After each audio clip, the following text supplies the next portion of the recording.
Hello my dear students, welcome back to Vidya Mind. So students, let's continue with our chapter number 5 life processes, and in this session we are going to discuss about nutrition in human beings. तो इस session में students हम क्या करेंगे, human beings में जो nutrition की process है उसे डिस्कस करेंगे. तो स्टार्ट करते हैं हमारे इस सेशन को. और राइट स्टूडेंट्स, तो हमने हमारे प्रीवियस सेशन में डिस्कस किया था nutrition in unicellular organisms. Right, जो यूनिसेलुलर ऑर्गेनिजम्स होते हैं, जो हमारे सिंगल सेल्ड ऑर्गेनिजम्स होते हैं, उनमें न्यूट्रिशन की प्रोसेस किस तरीके से होती है वो हमने बहुत अच्छे से डिस्कस किया था. एंड हमने किसके एग्जाम्पल लिए थे, हमने एग्जाम्पल लिया था अमीबा का, एंड साथ ही साथ हमने एग्जाम्पल लिया था पैरामीशियम का. राइट, अमीबा में जब हमने न्यूट्रिशन की प्रोसेस को देखा तो होता क्या है, अमीबा को जैसे ही फूड पार्टिकल दिखता है ये इसे अपनी बॉडी के अंदर ले लेता है, अपने सेल के अंदर ले लेता है, इसके अराउंड एक टाइनी वैक्यूल बना देता है, उसी में इसका डाइजेशन होता है, इससे जो न्यूट्रिएंट्स मिलते हैं वो एब्जॉर्ब करता है और अनडाइजेस्टेड फूड पार्टिकल को बाहर निकाल देता है. इसी तरीके से पैरामीशियम में भी हमने देखा था, इसके सेल के ऊपर बहुत सारी numerous hair like structure present होते हैं जिन्हें हम क्या बोलते हैं, सीलिया. राइट, ये क्या करते हैं, ये फूड पार्टिकल को कैप्चर करने में हेल्प करते हैं, उस फूड पार्टिकल को एक स्पेसिफिक पॉइंट पर लेकर जाते हैं सेल के, और इसे बॉडी में एंटर करने में हेल्प करते हैं. जैसे ये जो फूड पार्टिकल है बॉडी के अंदर एंटर करता है, सेल के अंदर एंटर करता है, इसका क्या होता है, डाइजेशन होता है बॉडी के अंदर ही, सेल के अंदर ही, और उसके बाद इसमें से जो न्यूट्रिएंट्स मिले उन्हें एब्जॉर्ब कर लिया जाता है, उन न्यूट्रिएंट्स को यूज़ कर लिया जाता है, और जो अनडाइजेस्टेड फूड पार्टिकल है उसे बाहर निकाल दिया जाता है. राइट, तो हमने पढ़ा यहाँ पर, आपने देखा एक बहुत सिंपलर वे में, एक सिंपल तरीके से यहाँ पर जो न्यूट्रिशन की प्रोसेस है वो यहाँ पर हुई. राइट, यहाँ पर किसी भी तरह की कॉम्प्लेक्सिटी आपको नहीं दिखाई दी, एक स्टेप वाइज प्रोसेस हुई, एक सिंपल स्टेप वाइज प्रोसेस हुई, एक ही सेल के अंदर हुई. क्यों कॉम्प्लेक्सिटी यहाँ पर क्यों नहीं है, क्योंकि यहाँ पर एक ही सेल है दोनों जगह पर, ये हमारे यूनिसेलुलर ऑर्गेनिजम्स हैं. राइट, बट हमने देखा कि कॉम्प्लेक्स कोई सिस्टम नहीं था यहाँ पर न्यूट्रिशन की प्रोसेस के लिए, बट एक स्टेप वाइज सिस्टम जरूर था, एक स्टेप वाइज प्रोसेस जरूर हुई यहाँ पर. राइट, ये जो पूरी न्यूट्रिशन की प्रोसेस हुई इसमें स्टेप जरूर थे. जैसे कि स्टार्टिंग होती है इंजेक्शन से, फूड पार्टिकल को अंदर लिया जाता है, उसके बाद इसका डाइजेशन किया जाता है, क्या होता है, फूड पार्टिकल का ब्रेक डाउन होता है, उसके बाद जो उसमें से न्यूट्रिएंट्स निकलते हैं उनको एब्जॉर्ब किया जाता है, एब्जॉर्प्शन होता है, उसके बाद उन न्यूट्रिएंट्स को यूज़ किया जाता है एनर्जी के लिए. राइट, ये होता है हमारा एसिमिलेशन. उसके बाद जो अनडाइजेस्टेड फूड पार्टिकल बचा उसे सेल से बाहर निकाल दिया जाता है, जिसे हम बोलते हैं ईजेशन. तो यहाँ पे कोई बहुत कॉम्प्लेक्स सिस्टम नहीं है, बट एक स्टेप वाइज प्रोसेस जरूर हुई है. ये आपको क्लियर हो गया. अब आगे देखिए, when it comes to human beings, when it comes to multi cellular organisms like human beings, तो क्या होता है, ये जो प्रोसेस होती है ना थोड़ी कॉम्प्लेक्स हो जाती है. स्टेप्स वही होते हैं पर कॉम्प्लेक्सिटी लेवल बढ़ जाता है. क्यों, क्योंकि हम जो ह्यूमन बींग्स हैं we are made up of multiple cells, we are multi cellular organisms and we are made up of multiple cells. ये तो आपने पढ़ा ही होगा अपने प्रीवियस क्लास में कि सेल्स मिलकर बनाते हैं टिश्यू, टिश्यू मिलकर बनाते हैं ऑर्गन्स, और ऑर्गन्स मिलकर बनाते हैं स्टूडेंट्स ऑर्गन सिस्टम. ये तो हमने पढ़ा हुआ है, हमें बहुत अच्छे से पता भी है. अब हम मल्टी सेलुलर ऑर्गेनिजम्स हैं, we human beings are multi cellular organisms. तो हमारे पास क्या है, डिफरेंट डिफरेंट सेल्स होते हैं, बहुत सारे सेल्स होते हैं. ये सेल्स मिलकर बनाते हैं हमारे अंदर तरह तरह के टिश्यूज, ये टिश्यूज बनाते हैं तरह तरह के ऑर्गन्स, और तरह तरह के ऑर्गन साथ में आकर क्या बनाते हैं, एक ऑर्गन सिस्टम बनाते हैं. क्या बनाते हैं, ऑर्गन सिस्टम बनाते हैं. सो हमारे अंदर जो ह्यूमन बींग के अंदर डाइजेशन की प्रोसेस होती है, पूरी न्यूट्रिशन की प्रोसेस होती है, ये कहाँ होती है, इन्हीं डिफरेंट डिफरेंट ऑर्गन से बने हुए एक डाइजेस्टिव सिस्टम में होती है. कहाँ पर होती है, डाइजेस्टिव सिस्टम में. हमारी बॉडी में जो न्यूट्रिशन की प्रोसेस होगी, जो डाइजेशन होगा, इंजेशन होगा, ये जितनी भी प्रोसेसेस, जितने भी स्टेप्स होते हैं आपकी न्यूट्रिशन की प्रोसेस में, ये सारे कहाँ होते हैं, डिफरेंट डिफरेंट ऑर्गन्स में हमारी बॉडी के अंदर होते हैं, और इसी को हम क्या बोलते हैं, डाइजेस्टिव सिस्टम बोलते हैं. Right, so humans are complex animals with complex digestive systems. The human digestive system consists of an alimentary canal and accessory glands or digestive glands. अब ये समझिए यहाँ पर क्या लिखा हुआ है. तो जैसा कि मैंने आपको बताया, हमारी बॉडी के अंदर तरह तरह के ऑर्गन्स होते हैं, ये साथ में ऑर्गन्स क्या करते हैं, एक ऑर्गन सिस्टम बना लेते हैं. राइट, इसी तरीके से हमारी बॉडी में होता है एक डाइजेस्टिव सिस्टम, और उस डाइजेस्टिव सिस्टम में अलग अलग तरह के ऑर्गन्स होते हैं, और मिलकर वो क्या बनाते हैं, हमारा डाइजेस्टिव सिस्टम बनाते हैं. अब ये डाइजेस्टिव सिस्टम पढ़ने से पहले या फिर हमारे अंदर न्यूट्रिशन की प्रोसेस को पढ़ने से पहले हम थोड़ा हमारे बारे में कुछ जान लेते हैं, हम ह्यूमन बींग्स को थोड़ा सा और अच्छे से समझ लेते हैं। तो सबसे पहले देखिए, we human beings are heterotrophs. We are heterotrophs. हम क्या हैं? हेटेरोट्रॉफ्स हैं। क्यों हैं हम हेटेरोट्रॉफ्स, मुझे बताइए। हेटेरोट्रॉफ्स क्या होते हैं? Organisms who cannot prepare their own food, who cannot synthesize their own food, right? जैसे हम ह्यूमन बींग्स हैं, हम हमारा फूड खुद प्रिपेयर नहीं कर सकते, सिंथेसाइज नहीं कर सकते। हम कोई प्लांट्स थोड़ी हैं जो हमने वाटर लिया, हमने कार्बन डाइऑक्साइड ली, सनलाइट ली, हमारे अंदर क्लोरोफिल है और हमने फोटोसिंथेसिस की प्रोसेस कर दी और हमने क्या कर दिया? अपना फूड खुद बना लिया। नहीं, हम नहीं कर सकते ये। तो हम क्या करते हैं? हम दूसरे एनिमल्स, दूसरे ऑर्गेनिजम्स, प्लांट्स के ऊपर डिपेंड होते हैं और अपना फूड उनसे ऑब्टेन करते हैं। That is why we are heterotrophs and this type of mode of nutrition in which you obtain food from different organisms is known as heterotrophic mode of nutrition. Right students? तो हम heterotrophs हैं और हम heterotrophic mode of nutrition को follow करते हैं। Is this true? Yes, it is. Right? This is correct ना? अब देखिए, साथ ही साथ हम जो ह्यूमन बींग्स होते हैं, हम होलोजोइक होते हैं। कैसे? हमारे अंदर होलोजोइक प्रोसेस होती है। मतलब हम जो ह्यूमन बींग्स होते हैं, हमारे अंदर जो फूड का ब्रेकडाउन होता है वो कहाँ होता है? बॉडी के अंदर होता है। हम जो फूड है उसे बॉडी के अंदर लेते हैं और हमारे बॉडी के अंदर उस फूड का डाइजेशन होता है, उस फूड का ब्रेकडाउन होता है। दैट इज वाई इस तरह के मोड ऑफ न्यूट्रिशन को होलोजोइक न्यूट्रिशन भी बोलते हैं। राइट? तो हम कौन से ऑर्गेनिजम्स हो गए? हम होलोजोइक ऑर्गेनिजम्स हो गए। क्यों? क्योंकि फूड जो हम खाते हैं, वो जो हम फूड कंज्यूम करते हैं, उसका ब्रेकडाउन और उसका डाइजेशन दोनों हमारी बॉडी के अंदर होता है। बॉडी के अंदर जो जितने डिफरेंट ऑर्गन्स हैं, अलग अलग जगह पर अलग अलग तरीके से होता है। तो ये आपको समझ आ गया? ये आपको क्लियर है? हम हेटेरोट्रॉफ्स हैं, हेटेरोट्रॉफिक मोड ऑफ न्यूट्रिशन को फॉलो करते हैं और होलोजोइक हैं। इतना आपको क्लियर है? अब चलिए आगे बढ़ते हैं। जैसा कि मैंने आपको बताया, the human digestive system is made up of two types of components। तो हमारा ह्यूमन डाइजेस्टिव सिस्टम ना दो तरह के कंपोनेंट से मिलकर बना हुआ है, elementary canal and accessory glands, जिन्हें हम डाइजेस्टिव ग्लैंड्स भी बोलते हैं। तो देखिए, जो भी हम most of the food consume करते हैं, हम ह्यूमन बींग्स जो भी मोस्ट ऑफ द फूड हम कंज्यूम करते हैं, वो एक स्पेसिफिक पाथ से होकर गुजरता है। राइट? जैसे ही हम उसको अपने माउथ में एंटर करते हैं, जैसे ही हमने फूड को अंदर लिया, वो एक स्पेसिफिक पाथ से गुजर कर जाता है। जब तक उसका डाइजेशन नहीं हो जाता और वो बॉडी से बाहर नहीं निकल जाता, एक स्पेसिफिक पाथ को वो फॉलो करता है। राइट? तो अब देखिए, ये जो हमारा ह्यूमन डाइजेस्टिव सिस्टम है, हमारा ह्यूमन डाइजेस्टिव सिस्टम है, ये मैंने आपको बताया दो कंपोनेंट से मिलकर बना हुआ है। पहली होती है हमारी एलिमेंट्री कैनाल और दूसरे मैंने आपको बताया डिफरेंट ग्लैंड्स होते हैं। क्या होते हैं? डिफरेंट एसेसरी ग्लैंड्स या डाइजेस्टिव ग्लैंड्स होते हैं। राइट? ये ग्लैंड्स क्या होता है, पहले आप मुझे ये बताइए, ग्लैंड्स क्या होते हैं? ग्लैंड्स हमारी बॉडी में एक ग्रुप ऑफ टिश्यू होते हैं जो कि क्या करते हैं? जो सीक्रेशन का काम करते हैं। डिफरेंट चीज़ों को, डिफरेंट एंजाइम्स को, डिफरेंट केमिकल्स को क्या करते हैं? सीक्रेट करते हैं।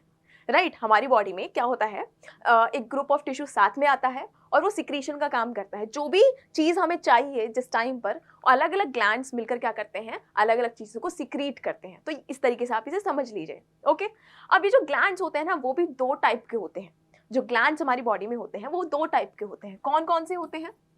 एक तो होते हैं हमारे एंडोक्राइन ग्लैंड और एक होते हैं हमारे एक्सोक्राइन ग्लैंड।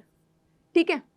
अब हमारी बॉडी में जो हम डाइजेस्टिव सिस्टम में ग्लैंड्स पढ़ने वाले हैं, इस चैप्टर में जितने भी ग्लैंड्स हम डाइजेस्टिव सिस्टम में पढ़ने वाले हैं, वो सारे हमारे एक्सोक्राइन ग्लैंड्स होते हैं। कौन से ग्लैंड्स होते हैं?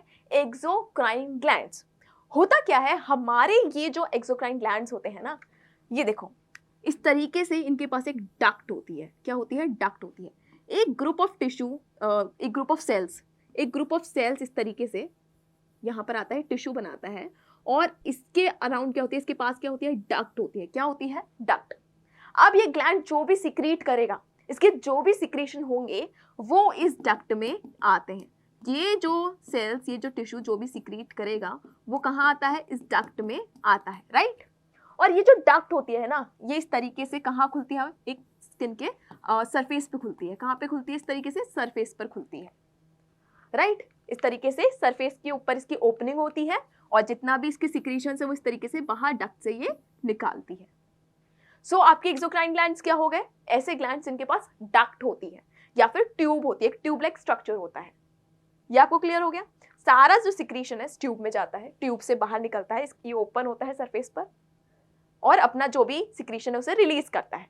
ये हो गए हमारे डक्ट वाले ग्लैंड। तो जितने भी डाइजेस्टिव सिस्टम में हम ग्लैंड्स डिस्कस करेंगे वो सारे हमारे एक्सोक्राइन ग्लैंड्स होंगे, डक्ट वाले ग्लैंड्स होंगे इस तरीके से। अब आ जाइए एंडोक्राइन ग्लैंड्स पर। तो सीधी सी बात है, ये एंडोक्राइन ग्लैंड जो होते हैं वो डक्टलेस या ट्यूबलेस ग्लैंड होते हैं। कैसे होते हैं? डक्टलेस या ट्यूबलेस ग्लैंड, मतलब इनके पास डक्ट या ट्यूब नहीं होती है। ये डायरेक्ट अपना जो भी सिक्रीशन है वो ब्लड में क्या करते हैं, ब्लड स्ट्रीम में रिलीज कर देते हैं। जो भी सिक्रीट करते हैं उसे डायरेक्टली ब्लड में रिलीज कर देते हैं। समझ आ गया? अब आ जाते हैं हम एलिमेंट्री कैनाल पर। तो पहले ही समझ लीजिए जितने भी हमारे डाइजेस्टिव ग्लैंड या एक्सेसरी ग्लैंड्स हैं ना, इनका काम है सिक्रीशन करना, अलग अलग एंजाइम्स, अलग अलग जो चीज़ें जो हमें चाहिए होंगी डाइजेशन के प्रोसेस में, वो ये हमारे ग्लैंड्स क्या करते हैं, टाइम टाइम पर अलग अलग तरह के ग्लैंड्स सिक्रीट करते हैं। क्या सिक्रीट करते हैं, कौन सा ग्लैंड, कितने ग्लैंड्स होते हैं, ये सब हम आगे डिस्कस करेंगे। अभी आप इतना समझिए। आगे आ जाते हैं एलिमेंट्री कैनाल के ऊपर। तो एलिमेंट्री कैनाल हमारी क्या होती है, इसके बारे में थोड़ा समझ लेते हैं। सो एलिमेंट्री कैनाल हमारी ना एक ऐसी कैनाल, एक ऐसा पाथवे होता है जिससे हमारा जो फूड है वो गुजरता है। जैसे ही आपने अपना मुंह में जो फूड लिया, एलिमेंट्री कैनाल हमारी स्टार्ट हो जाती है और ये क्या होती है, एक लॉन्ग कैनाल होती है, एक लॉन्ग ट्यूब होती है। और ये क्या करती है भाई, जहाँ से हमारा एंटर करता है फूड, और वो फूड का पूरा रास्ता इसी से होते हुए जाता है, एलिमेंट्री कैनाल से होते हुए जाता है और हमारी बॉडी से बाहर निकल जाता है इसी एलिमेंट्री कैनाल से होते हुए, राइट। तो हमारी जो एलिमेंट्री कैनाल होती है वो क्या होती है, एक लॉन्ग ट्यूब होती है, लॉन्ग कैनाल होती है, जिसकी जो वॉल्स होती हैं वो कैसी होती हैं, मस्कुलर होती हैं। कैसी होती हैं? मस्कुलर वॉल्स होती हैं। कैसी वॉल्स होती हैं? Muscular walls. साथ ही साथ ये जो हमारी कैनाल होती है बहुत लॉन्ग होती है, अप टू 9 मीटर लॉन्ग होती है। कितनी? 9 मीटर लॉन्ग होती है। अब ये इतनी बड़ी कैनाल है 9 मीटर की। अब आप सोच रहे होंगे मैम ये हमारी बॉडी के अंदर कैसे फिट हुई है, फिर इतनी बड़ी कैनाल हमारी बॉडी के अंदर कैसे फिट हो सकती है? सो ये जो हमारी कैनाल होती है ये कॉइल्ड फॉर्म में होती है। कैसी होती है? कॉइल्ड फॉर्म में होती है। और कॉइल्ड फॉर्म में हमारी बॉडी के अंदर रहती है। हमारी बॉडी के अंदर इस तरीके से कॉइल्ड होकर रहती है। कैसे रहती है समझेंगे अभी आगे, एक एक करके सब समझेंगे। अभी आपको सिर्फ इतना जानना है। और साथ ही साथ हमारी एलिमेंट्री कैनाल की ना 2 ओपनिंग्स होती हैं। क्या होती है? 2 ओपनिंग। It has 2 openings. कौन कौन सी? एक तो माउथ और एक एनस। एक तो माउथ जहां से आप अपना फूड जो है वो बॉडी के अंदर एंटर करवाते हैं, और एक होता है एनस जहां से जो फूड, जो अनडाइजेस्टेड फूड होता है वो स्टूल की फॉर्म में हमारी बॉडी से बाहर निकल जाता है, राइट। तो क्या होती है? ये 2 ओपनिंग्स होती हैं।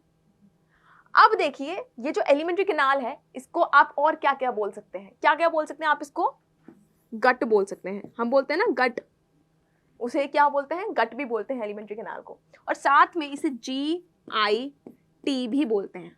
अब इसे गिट मत बोल देना, इसे गिट प्रोनाउंस नहीं करते, इसे GIT प्रोनाउंस करते हैं। और इसकी फुल फॉर्म क्या है? इसकी फुल फॉर्म है G stands for gastro, I stands for intestinal and T stands for tract. Gastrointestinal tract। तो एलिमेंट्री कैनाल को आप गट भी बोल सकते हैं। When you are talking about elementary canal, you can call it gut as well, and you can call it GIT, gastrointestinal tract as well। अब मुझे बताइए गैस्ट्रोइंटेस्टाइनल ट्रैक्ट इसका नाम कैसे पड़ा, कहाँ से आया इसके पास ये वर्ड गैस्ट्रोइंटेस्टाइनल ट्रैक्ट, कहाँ से आया इसके पास ये नाम? ये नाम इसे ना इसके 2 मेन ऑर्गन से मिला। ये जो गैस्ट्रो वर्ड है ये आया है स्टमक से, इंटेस्टाइनल आया है वर्ड इंटेस्टाइन से, ट्रैक्ट का मतलब होता है पाथवे। तो इस एलिमेंट्री कैनाल के 2 बहुत इंपॉर्टेंट ऑर्गन्स होते हैं, स्टमक एंड इंटेस्टाइन, राइट। तो इसी वजह से इसका नाम हमने क्या लिखा है, गैस्ट्रोइंटेस्टाइनल ट्रैक्ट भी लिखा है, क्योंकि एक तरह का पाथवे ही तो है हमारी एलिमेंट्री कैनाल, जिसमें स्टमक भी पार्ट है और इंटेस्टाइन भी इसका क्या होती है, पार्ट होती है, राइट। तो ये आपको क्लियर हो गया? Is this clear to you?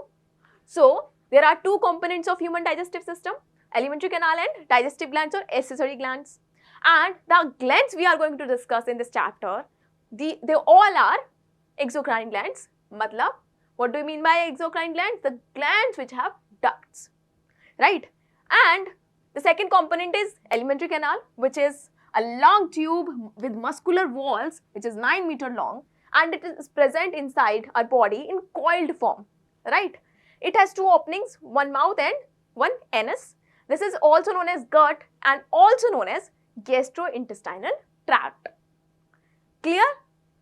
कोई इशू नहीं है, नो डाउट्स ना?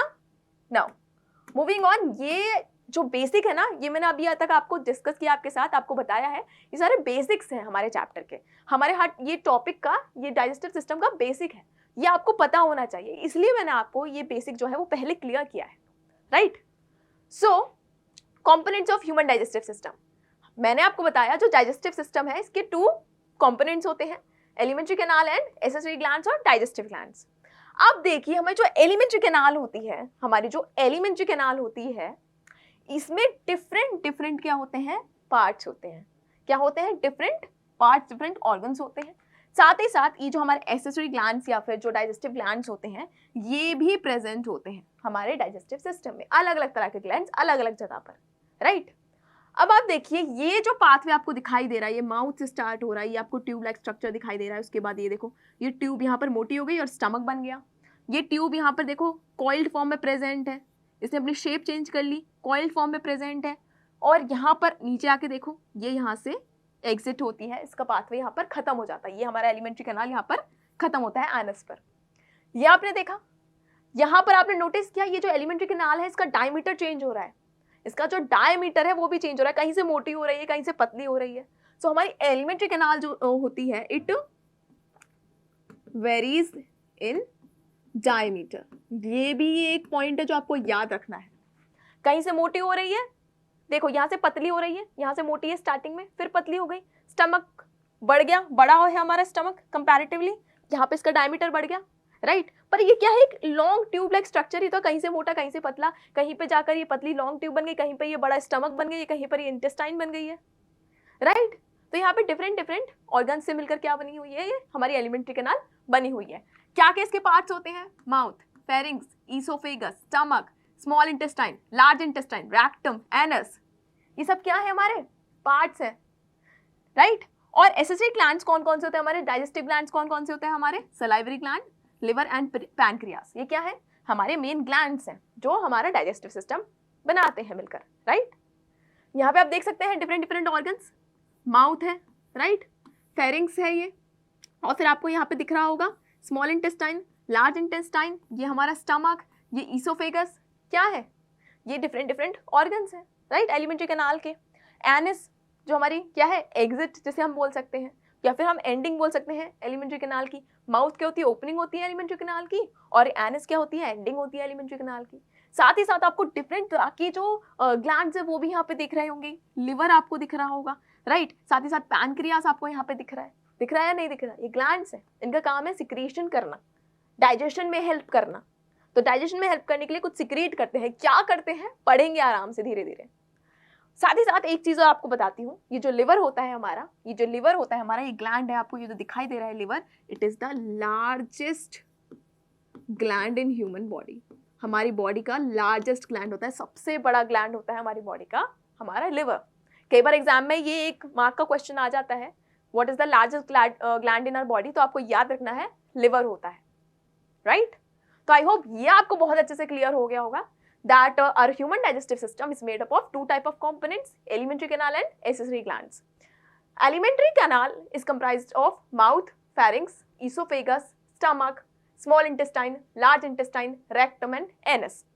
And accessory glands, different accessory glands or digestive glands we have are salivary glands, liver and pancreas in our digestive system. ये इसकी ईसोफेगस की spelling में ना यहाँ पे आगे ओ भी लगा लो, क्योंकि जो स्पेलिंग हम यूज करने वाले हैं that is OESOPHAGUS, oesophagus. Okay, ये आपको ध्यान रखना है। नाउ मूविंग ऑन, अब हमने पढ़ लिया हमारी ह्यूमन डाइजेस्टिव सिस्टम के बारे में कि हमारी ह्यूमन डाइजेस्टिव सिस्टम जो होती है भाई ये एक एलिमेंट्री कैनाल का बना हुआ है जिसमें डिफरेंट ग्लैंड्स होते हैं। अब हम पढ़ लेते हैं डाइजेस्टिव प्रोसेस को, राइट? हमें पता चल गया कि हमारा कहाँ होना है सारा न्यूट्रिशन का प्रोसेस, हमारी बॉडी के अंदर। अब आ जाते हैं प्रोसेस के ऊपर। So the human body requires food to maintain energy levels and sustain life. However food requires processing before it can provide the necessary nutrients. तो देखिए हम ह्यूमन बींग्स हैं, we are living organisms, right? And we require energy. for different life activities, to sustain life, to repair and maintain our body, right? We are human beings. अब हमें ये जो energy है वो मिलती कहाँ से है? फूड से मिलती है, हमें पता है, right? We human beings are living beings, we require energy for life activities, और ये एनर्जी हमें मिलती है फूड से. बट ऐसा थोड़ी होता है कि फूड हमारे सामने रखा है और उस फूड को मैंने देख लिया और मुझे एनर्जी मिल गई. क्या ऐसा होता है? एनर्जी के लिए आप क्या करते हैं? फूड को खाते हैं, राइट? ये फूड आपकी बॉडी के अंदर जाता है, बॉडी के अंदर जाकर इसका ब्रेक डाउन होता है. इस फूड का क्या होता है? प्रोसेसिंग होता है, ब्रेक डाउन होता है. ब्रेक डाउन होने के बाद जो न्यूट्रिएंट्स निकलते हैं वो आप लेते हैं और आपको एनर्जी मिलती है उनसे. ऐसा नहीं होगा ना, फूड मेरे सामने रखा है, मेरे सामने भाई फ्रूट्स रखे हैं, मैंने देख लिया, मैंने देख के क्या कहती है, आहा मेरे को एनर्जी मिल गई. नहीं, इस फूड से न्यूट्रिएंट्स लेने के लिए मुझे उस फ्रूट को खाना पड़ेगा, माउथ से अंदर ले जाके खाना पड़ेगा. वो फ्रूट जो है मेरी बॉडी के अंदर जाएगा डिफरेंट डिफरेंट प्लेसेस पर मेरी एलिमेंट्री कैनाल के थ्रू, और वहां पर उसका ब्रेक डाउन होगा, डाइजेशन होगा, और मुझे उसमें से न्यूट्रिएंट्स मिलेंगे. तभी उन न्यूट्रिएंट्स से मुझे एनर्जी मिलेगी और मैं अपनी लाइफ एक्टिविटीज परफॉर्म कर पाऊंगी, राइट? तो ये जो प्रोसेस होती है जिससे आपको क्या मिलता है, जिससे आपका फूड का ब्रेक डाउन होता है और आपको न्यूट्रिएंट्स मिलते हैं, इसी को हम डाइजेस्टिव प्रोसेस बोलते हैं. क्या बोलते हैं? डाइजेस्टिव प्रोसेस बोलते हैं. ये आपको क्लियर हो गया?